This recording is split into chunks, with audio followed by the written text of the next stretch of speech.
तो बच्चों आज हम बीकॉम सेकेंड ईयर में, आज डेट है 4 मई 2020, जिसमें हम आपको बीकॉम सेकेंड ईयर में कॉस्ट अकाउंट का चैप्टर नंबर 1 समझाने जा रहे हैं। ठीक है, जिसमें समझाना है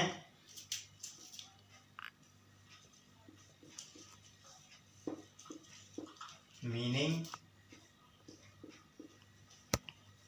नेचर,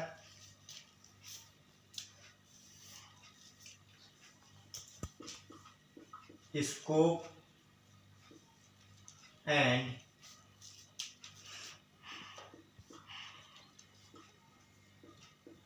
इम्पोर्टेंस।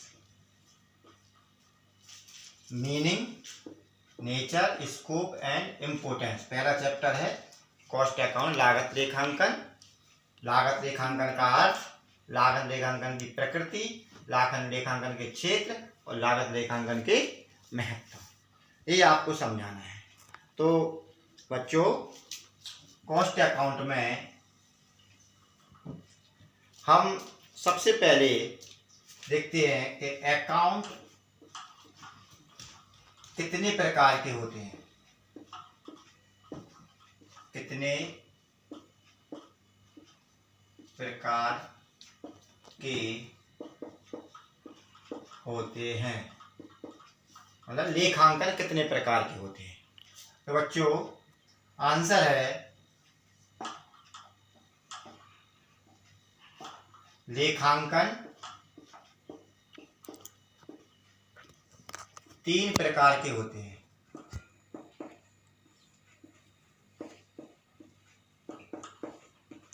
तीन प्रकार के होते हैं। कौन कौन से? नंबर 1 वित्तीय लेखांकन,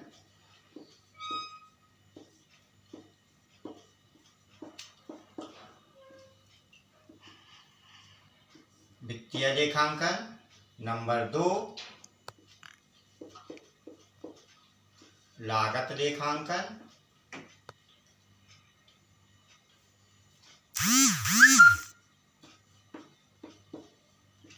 लागत लेखांकन। नंबर 3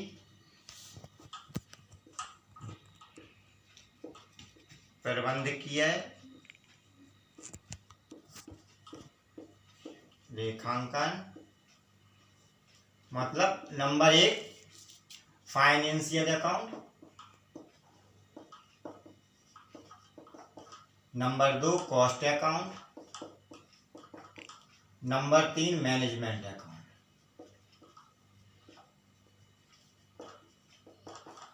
तो बच्चों, financial account BCom first year में आप पढ़ते हैं। Cost account BCom second year में आप पढ़ते हैं। और management account BCom third year में आप पढ़ते हैं। तो अभी आप पढ़ रहे हैं बीकॉम सेकेंड ईयर। तो बीकॉम सेकेंड ईयर में पढ़ रहे हैं कॉस्ट अकाउंट, यानी लागत लेखांकन। तो बच्चों, लागत लेखांकन क्या है?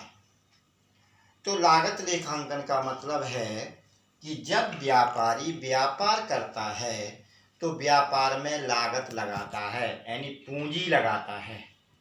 लेकिन जब आप फर्स्ट ईयर में फाइनेंशियल अकाउंट पढ़ रहे थे, उसमें भी पूंजी लगाई जाती थी।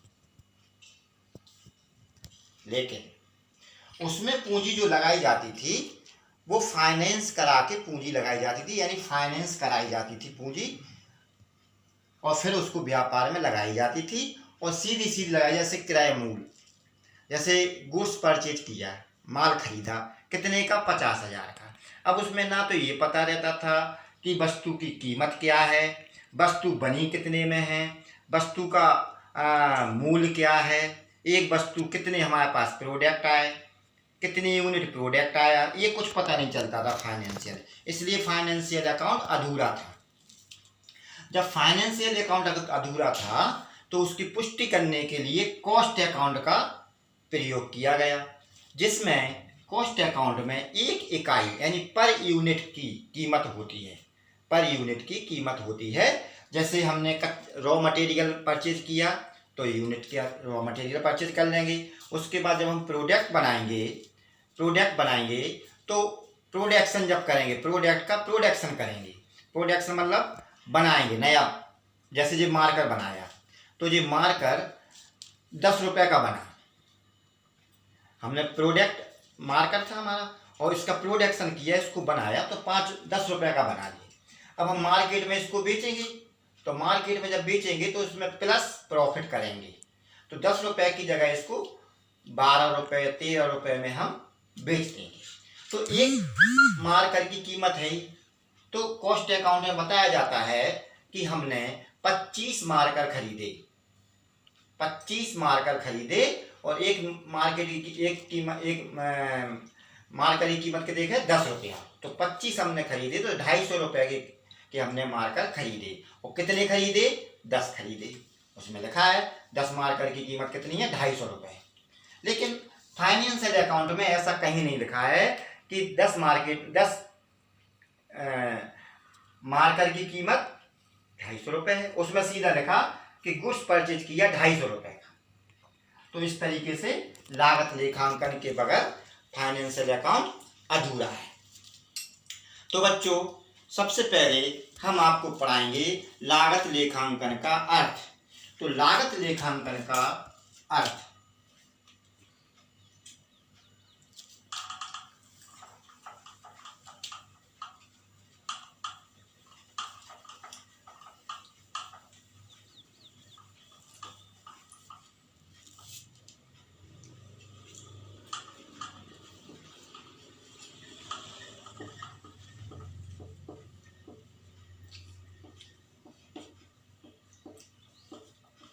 मतलब meaning of cost account. Meaning of cost account, लागत लेखांकन का अर्थ। तो बच्चों, लागत लेखांकन का अर्थ है कि वित्तीय लेखांकन की सीमाओं के कारण ही लागत लेखांकन का जन्म हुआ। जब वित्तीय लेखांकन की सीमाएं समाप्त हो चुकी होती हैं तो लागत लेखांकन की आवश्यकता पड़ती है। इस तरीके से जन्म हुआ क्योंकि वित्तीय लेखांकन अपने आप में पूर्ण नहीं था। मतलब लागत लेखांकन, वित्तीय लेखांकन जो था, फाइनेंशियल अकाउंट था, वो कभी व्यापार को पूरा नहीं कर पा रहा था। व्यापार को आगे नहीं बढ़ा पा रहा था, व्यापार ग्रोथ नहीं कर पा रहा था। इसलिए लागत लेखांकन का जन्म हुआ। लेखांकन की प्रणाली को पूर्ण करने के लिए लागत लेखांकन का प्रयोग किया गया। जैसे लागत लेखांकन का विकास, नंबर 1। नंबर 2, लागत लेखांकन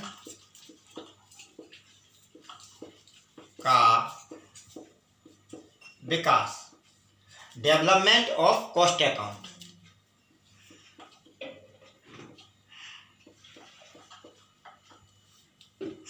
development of cost account, development of cost account, लागत लेखांकन का विकास। तो बच्चों, लागत लेखांकन का विकास इसलिए किया गया कि नंबर 1, आर्थिक एवं औद्योगिक का विकास करने के लिए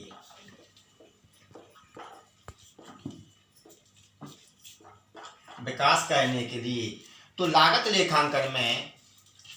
लेखांकन का विकास करने के लिए आर्थिक एवं उद्योग जो व्यापार थे, उन व्यापार को आगे कैसे बढ़ाया जाए, बड़े पैमाने पर इस व्यापार को कैसे किया जाए, इसलिए लागत लेखांकन का विकास, लागत लेखांकन का जन्म हुआ। नंबर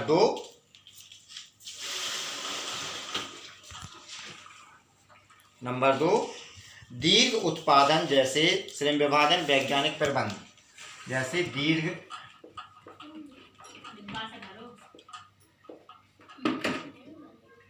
दीर्घ उत्पादन यानी बड़े रूप में प्रोडक्शन करना, बड़े रूप में वस्तुओं को बनाना, जिसमें शामिल थे जैसे श्रम, श्रम माने लेबर, श्रम,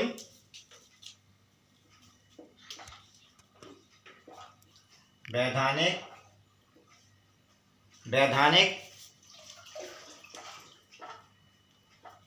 प्रबंध आदि। मतलब बड़े पैमाने पर प्रोडक्शन करना, लेबर और प्रबंध मैनेजमेंट, इसका विकास करने के लिए लागत लेखांकन का जन्म हुआ। नंबर 3, सन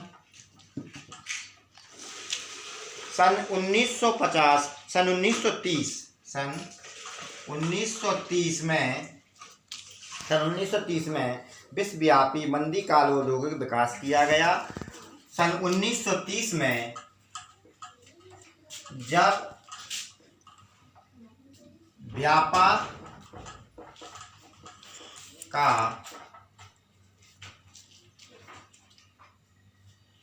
व्यापार में वृद्धि होने लगी तो उसका विकास करने के लिए लागत लेखांकन का जन्म हुआ। नंबर 4, द्वितीय विश्व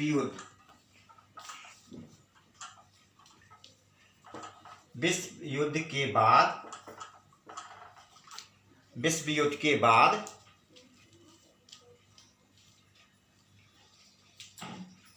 मांग में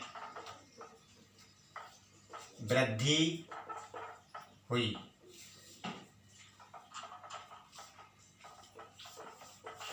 जैसे द्वितीय विश्व युद्ध के बाद व्यापार बढ़ा तो लोगों की डिमांड बढ़ी, मांग में डिमांड, लोगों की डिमांड बढ़ी। जब प्रोडक्ट की डिमांड बढ़ेगी तो कीमत भी बढ़ेगी। जहाँ प्रोडक्ट की डिमांड बढ़ती है वहाँ प्रोडक्ट की कीमत बढ़ जाती है, और जहाँ प्रोडक्ट ज़्यादा होता है वहाँ प्रोडक्ट की कीमत कम हो जाती है। जी हमें किससे पता लगा? कॉस्ट अकाउंट से, लागत लेखांकन के द्वारा। नंबर 5,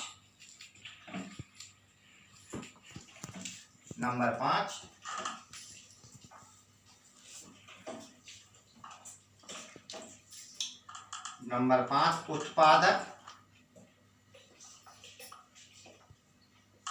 या व्यापारी द्वारा निम्न प्रणाली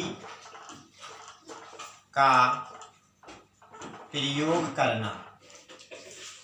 प्रोडक्टर जो होता था, प्रोडक्टर या बिजनेसमैन द्वारा कई प्रणालियाँ, मतलब कई मेथड अपनाए गए जिससे व्यापार में लाभ हो। किसके माध्यम से? कॉस्ट अकाउंट के माध्यम से। तो बच्चों, आज हमने आपको कॉस्ट अकाउंट पढ़ाया, और कॉस्ट अकाउंट में पढ़ाया कि लागत लेखांकन का जन्म क्यों हुआ, लागत लेखांकन में क्यों, अब लागत लेखांकन की आवश्यकता क्यों पड़ी व्यापार में। दूसरा, लेखांकन कितने प्रकार के होते हैं? तो बच्चों, लेखांकन 3 प्रकार के होते हैं। Number 1 financial account, number 2 cost account, और नंबर 3 मैनेजमेंट अकाउंट। अभी आप पढ़ रहे हैं सेकंड ईयर में कॉस्ट अकाउंट, और फर्स्ट ईयर में पढ़ लिया था आपने फाइनेंशियल अकाउंट। तो फाइनेंशियल अकाउंट में ये कहीं नहीं लिखा था कि एक वस्तु की कीमत, वृद्धि, ये सब डेवलपमेंट, ये कभी नहीं, कहीं नहीं लिखा। तो व्यापार का विकास करने के लिए हमें लागत लेखांकन की आवश्यकता पड़ी, और लागत लेखांकन के द्वारा ही हम व्यापार में विकास कर पाए। आज हमारा देश बहुत विकासशील देश हो गया है, आगे व्यापार कर रहा है लागत लेखांकन के माध्यम से, क्योंकि लागत लेखांकन ही एक ऐसा विषय है जो हमें व्यापार में लाभ हानि ज्ञात करने के लिए सहायक होता है। दूसरा, हमें अपने व्यापार की स्थिति पता बनी रहती है और हमें ये पता बना रहता है कि हमारे गोदाम में कितने प्रोडक्ट हैं, कितने प्रोडक्ट नहीं हैं, कितने बिक चुके, कितने बचे हैं, मतलब इशू कितने किए थे मार्केट में, कितने सेल हो गए, बचे कितने हैं, शेष बैलेंस कितने बचे, ये हमें सारी स्थिति कॉस्ट अकाउंट बताता है। जैसे बिन कार्ड, बिन कार्ड किससे बनाया जाता है, बिन कार्ड किसे कहते हैं, बिन कार्ड बनाया जाता है कॉस्ट अकाउंट में। और कॉस्ट अकाउंट में बिन कार्ड का महत्व मतलब होता है कि हमारे स्थिति लिस्ट चार्ट होता है जिसमें लिखा रहता है कि जैसे 25 यूनिट ब्लैक मार्कर हैं और एक मार्कर की कीमत 10 रुपए तो 250 रुपए के हैं। 20 मार्कर ब्लू हैं, ब्लू कलर के हैं जिसकी कीमत है 15 रुपए तो 300 रुपए के हैं। इस तरीके से हम कॉस्ट अकाउंट में बिन कार्ड बनाते हैं जिससे हमारे व्यापार में स्थिति। दूसरा क्या है, हमारे घरेलू कार्य में कॉस्ट अकाउंट का बहुत महत्व है। जैसे हम मार्केट जाते हैं और हम 5 किलो खान पान का सामान, 5 किलो, जैसे 5 किलो चलो ठीक है पोटैटो खरीदते हैं यानी आलू खरीदते हैं, और उसने कह दिया कि 5 किलो आलू 80 रुपए के हैं। तो जब 5 किलो आलू 80 रुपए के हैं, अब हमें ये पता नहीं लगेगा कि 1 किलो आलू कितने के हुए, तो कैसे हम व्यापार कर पाएंगे। तो ये सारी बातें हमें किसने बताई, कॉस्ट अकाउंट में। कॉस्ट अकाउंट ने लागत लेखांकन में ये लिखा है कि 80 रुपए के हम 5 किलो आलू लाए तो इसमें प्रॉफिट जोड़ करके कितने का बेचा जाए। तो दोस्तों बताइए जरा, बच्चों बताइए कि 1 किलो आलू कितने के पड़े, जब 5 किलो 80 रुपए के आए तो 1 किलो कितने के हुए। तो 1 किलो आलू पड़ेंगे कि 80 को डिवाइड कर देंगे 5 से,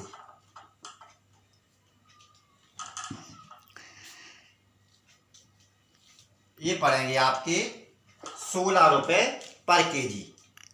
16 रुपए पर केजी, 1 किलो आलू 16 रुपए के पड़ेंगे। और कोई व्यक्ति अगर 2.5 किलो आलू लेता है तो 24 रुपए के उसको दे दिए जाते हैं फुटकर व्यापार में। फुटकर दुकान वाला बेच देता है और वो बेचेगा 100 रुपए के। जब 100 रुपए के बेचेगा तो उसे 5 रुपए पर कितना प्रॉफिट होएगा, 5 रुपए पर प्रॉफिट होएगा उसे 20 रुपए। 5 किलो आलू पर 20 रुपए प्रॉफिट होएगा तो 1 किलो आलू पे कितना प्रॉफिट उसको हुआ, तो 1 किलो आलू पे बच्चों 4 रुपए का प्रॉफिट आएगा। ये सारी बातें कॉस्ट बताता है। दूसरा, उसने कितने घंटे काम किया। जैसे व्यापारी ने कमाए, लाभ के 20 रुपए कमाए और उसने 4 घंटे काम किया तो 1 घंटे में कितना कमाया, उसने 1 घंटे में 4 रुपए कमाए, तो 5 घंटे में 20 रुपए कमाए। इस तरीके से सारी बातें हमें किसने बताया, लागत लेखांकन ने। लेकिन फाइनेंशियल अकाउंट में ये सारी बातें नहीं बताई गई थी। और 3rd ईयर में हम आपको पढ़ाएंगे मैनेजमेंट अकाउंट। तो बच्चों 2nd ईयर में जो लागत लेखांकन पढ़ा रहे हैं इसमें ये सारी बातें हैं। इसका आगे का जो है टॉपिक वो हम आपको कल पढ़ाएंगे। तो आगे के टॉपिक का नाम है कि भारत में लागत लेखांकन कब से लागू हुआ, यानी cost accounting in India. Cost accounting in India, Bharat में लागत लेखांकन कब से लागू हुआ, ये हम आपको कल पढ़ाएंगे। और बच्चों, my name is doctor Rampal Singh, और आपको जो भी इसमें पूछना है तो आप कमेंट बॉक्स पर टाइप करके पूछ सकते हैं। और यदि आपको समझ में आए तो कृपया लाइक ज़रूर करें। Thank you.